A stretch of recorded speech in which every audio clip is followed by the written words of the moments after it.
Desa sebagai beranda depan pembangunan. Pada pertengahan tahun 80-an, para aktivis ramai berbicara tentang teori pembangunan, termasuk Gus Menteri yang saat itu menjadi anak desa dan beruntung bisa menikmati kemewahan bangku kuliah. Ia menjadi aktivis di PMII IKIP Yogyakarta. Lalu tepat pada tahun 1987 saat Gus Menteri lulus dari IKIP Negeri Yogyakarta, sebuah data berbicara sebanyak 20 juta penduduk miskin di desa dan 9 juta penduduk miskin di kota. Rilis BPS terbaru per Januari 2020 menerangkan bahwa data per September 2019 adalah 14,9 juta warga miskin di desa dan 9 juta warga miskin di kota. Ini merupakan tantangan pembangunan negeri kita dan kita butuh prioritas. Mendorong ekonomi desa. Jauh sekali sebelum diberi amanah yang besar, Gus Menteri sangat atensi pada program sosial dan ekonomi di desa.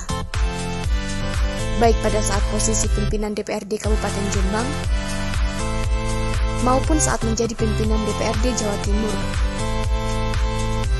Dan tentunya pada kapasitas kebijakan legislasi.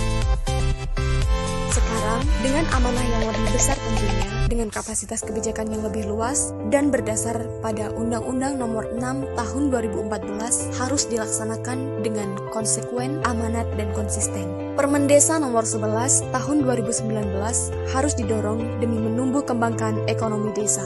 Setelah itu, Gus Menteri dihadapkan pada sebuah situasi darurat, maka dilakukanlah revisi Permen Desa Nomor 6 Tahun 2020 menjadi Permen Desa Nomor 7 Tahun 2020 untuk memperkuat jaring pengaman sosial dan meningkatkan padat karya tunai desa sehingga bisa mengcover bantuan dari kementerian lainnya.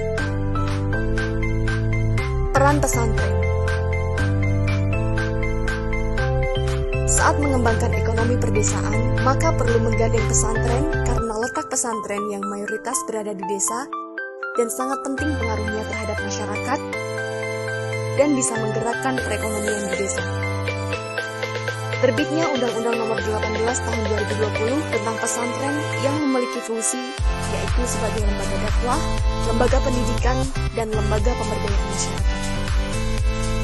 Pendidikan sebagai katalisator. Pembangunan Indonesia harus dimulai dari desa dan fokus utamanya adalah pendidikan untuk meningkatkan dan pembentukan kualitas sumber daya manusia yang unggul. Kualitas layanan dan akses terhadap pendidikan harus diutamakan. Sarana dan prasarana harus dipenuhi. Dan yang tidak kalah pentingnya adalah kesejahteraan guru harus dijaga dan diperhatikan.